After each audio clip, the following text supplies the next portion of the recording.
Hi everybody, it's Kristin and happy Topic Tuesday to you. I decided that I would, once a quarter, do a little rundown of the mascaras that I've used in the past 3 months. And most of you probably know that you're supposed to throw your mascara out after 3 months. Everybody has a differing opinion on that, but I generally try to stick with that as well. So I thought after the 3 months was over, and because I need a plan, I generally follow the quarters. So, you know, October through December, January through March, you know, that's how it works for me. So at the end of the month of the quarter, I will go ahead and give you a rundown of the mascaras that I've used and, you know, just kind of let you know why, what I thought, that kind of thing. So it's a mascara review. Sometimes there might be 3, sometimes there might be more than that. If I try out a mascara and I do not like it, I will not suffer through it. I will just put it in this, you know, set it aside to go over in a review for you at the end of the quarter. So hopefully that makes sense. Sorry, that was probably a little bit wordy. Excuse me. So this quarter I've used 3 mascaras, and the first one I'm going to touch on and move past because I've talked about it. I just talked about it in my Covergirl Best of the Brand series. I went back to this mascara because I had used like 3 or 4 in a row that transferred up top for me. And I just wanted something that I knew I could count on, particularly when we would travel or go away. I wanted to grab something I knew wouldn't transfer. So the Covergirl Professional Super Thick Lash Mascara. I've talked this to death, so I will simply move on. But this, obviously, I love it. There's moving on. Okay, the next one that I tried this quarter was the Lorac Multiplex 3D Lashes. So it looks like this. And I will show you the wand. It's a plastic wand, which is generally not my favorite. It's got a little curve to it. So this mascara does a really nice, and you can tell it's kind of a wet formula. This mascara does a really nice job of separating out your lashes at the well, yeah, it does separate, and then it'll show them to be lengthened right off the bat.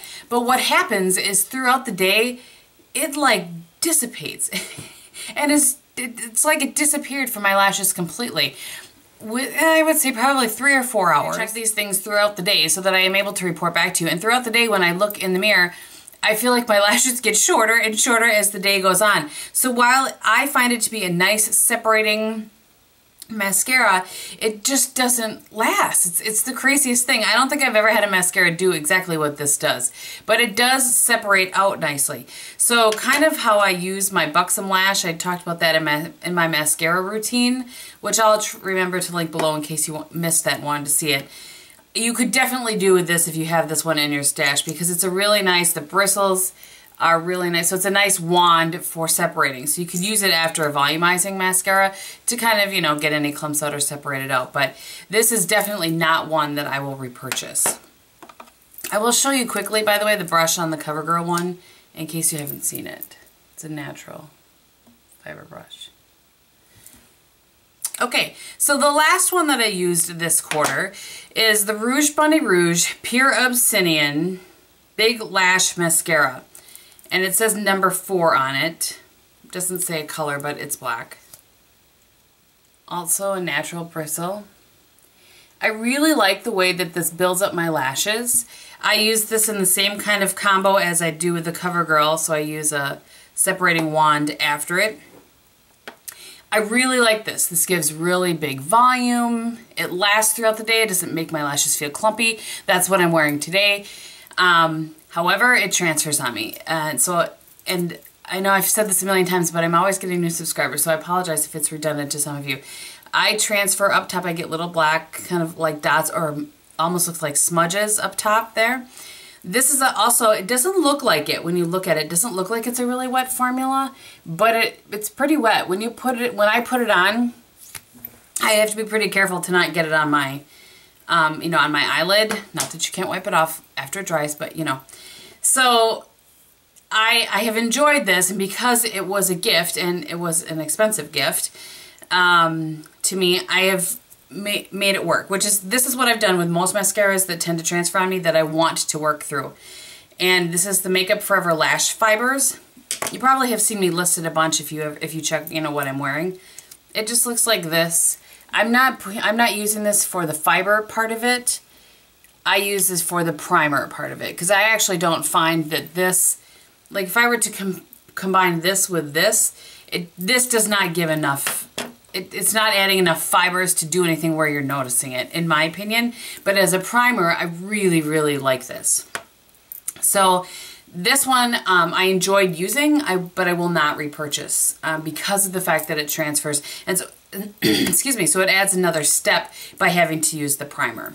So those are my mascaras that I used this quarter. I hope you enjoyed that. Let me know below if this is something that you want me to continue to do, rather than throwing it in a favorites or something like that. I just find that for a while there I was doing them in my empties because I would throw them on my empties and have them there. But I feel like maybe a separate video is called for. So let me know what you guys think. All right. Thank you so much for watching. If you're not interested in seeing what's on my face, and if you are, I'm going to run it down quickly for you.